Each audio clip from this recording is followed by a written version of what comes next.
चलो, so Bhagavad Gita chapter 9 the most confidential knowledge के श्लोक 27 क्या बताया जाता है इसमें? यत करोसि यद असनसि यजजुहोसि ददासि यत यत तपस्यसि कौन्तेया तत् कुरुस्व मद अर्पणम्. Whatever you do, whatever you eat, whatever you offer or give away, and whatever austerities you perform, do that, O son of Kunti, as an offering to me. तो भगवान बोल रहे हैं, ये गीता है तो कृष्ण भगवान बोल रहे हैं, उस तरीके से ही हम बता रहे हैं कि भगवान यही बोल रहे हैं, या उस सुप्रीम ऑलमाइटी डिवाइन एनर्जी हमें यही बताते हैं कि जो भी सारे चीज़ करो ना, उनको याद रखते हुए करो. अगर आप कोई भी काम करते हो, उसमें अगर उस सुप्रीम एनर्जी को, उस ऑलमाइटी को सोच करके करते हो, तो सारे चीज़ें ना आपके बहुत ही बेहतरीन होते हैं आपकी लाइफ के. ठीक है, ऐसे तो यहाँ पे जैसे हमारे बहुत सारे रिलीजन के लोग हैं, तो आप अपने अपने होली बुक को ज़रूर से पढ़ना. मैंने कॉलेज में रहते हुए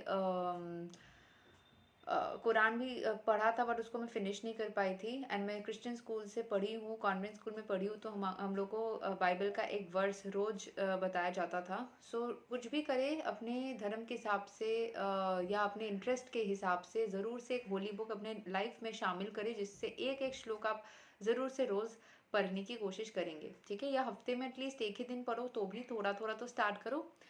सो यहाँ के एक्सप्लेनेशन को समझ लेते हैं.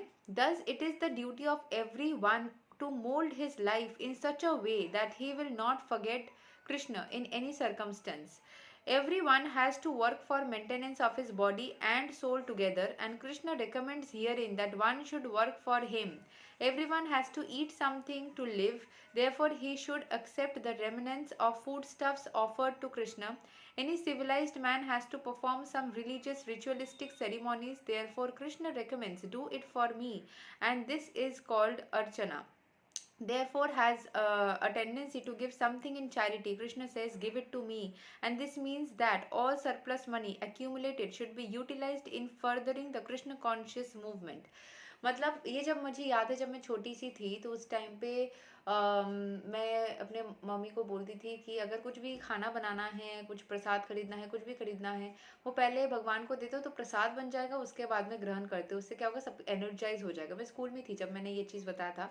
वही चीज़ एक्चुअली भगवान के पास देखो सब कुछ है, उस ऊपर वाले के पास सब कुछ है, बस उसको फिर भी हमको चढ़ाते क्यों है, चढ़ा करके प्रसाद बना करके क्यों ग्रहण करते? क्योंकि वो ना डिवाइन एनर्जीज, वैसे सब कुछ तो भगवान ने ही बनाया है, उस ऊपर वाले ने ही बनाया है ना इस दुनिया में, तो सब कुछ उन्हीं का बनाया हुआ है.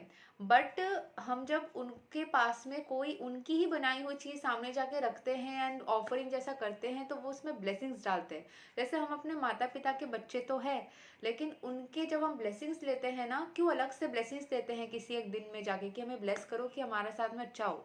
क्यों ब्लेसिंग्स वापस से चाहते हैं?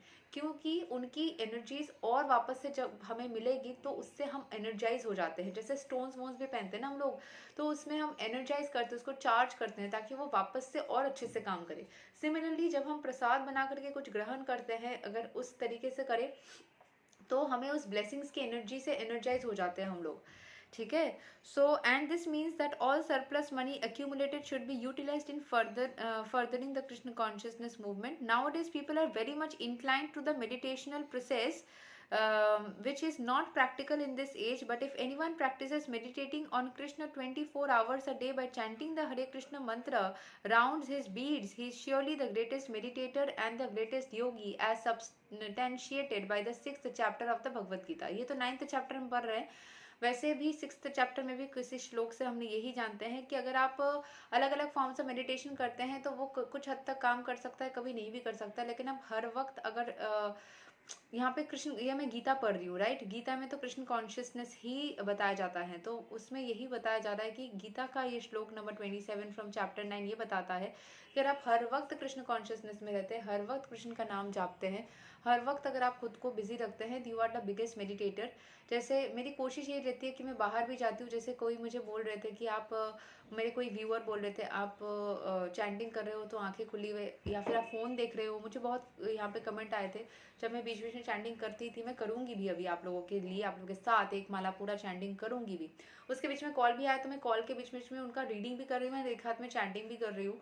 तो कृष्ण ने कभी नहीं बताया, भगवान ने कभी नहीं बताया यार कि आप ये करो, सब कुछ छोड़ छाड़ के संत साधु बैठ के बन के ना मेरी भक्ति करो। उन्होंने बोला कि कर्म भी करो, साथ साथ में एक ही साथ में आप डिवोशन करो। मल्टीटास्किंग करना पॉसिबल थोड़ा नहीं होता है, प्रॉब्लम होता है, बट आप मल्टीटास्किंग विद डिवोशन एंड कोई एक कर्म करने के लिए ज़रूर से कर सकते हो। हर वक्त ईश्वर को, उस ऑलमाइटी को अगर मन में याद रखोगे तो किसी भी चीज़ की, किसी भी इंसान की, किसी की भी ज़रूरत नहीं पड़ेगी। मैं आप लोगों के यहाँ पे आई हूँ आप लोगों को स्ट्रॉन्ग बनाने के लिए, ताकि आप अभी किसी प्रोसेस में आओ और उसके बाद में गाइडेंस लो कि हम सही कर रहे हैं कि नहीं, तब आप टैरो करो या कुछ गाइडेंस के लिए मांगो कि हम सही रास्ते में है या नहीं, नहीं है तो क्या करें, तो उसके लिए करो। But overall devotional service is the best way to keep yourself energised. ठीक है।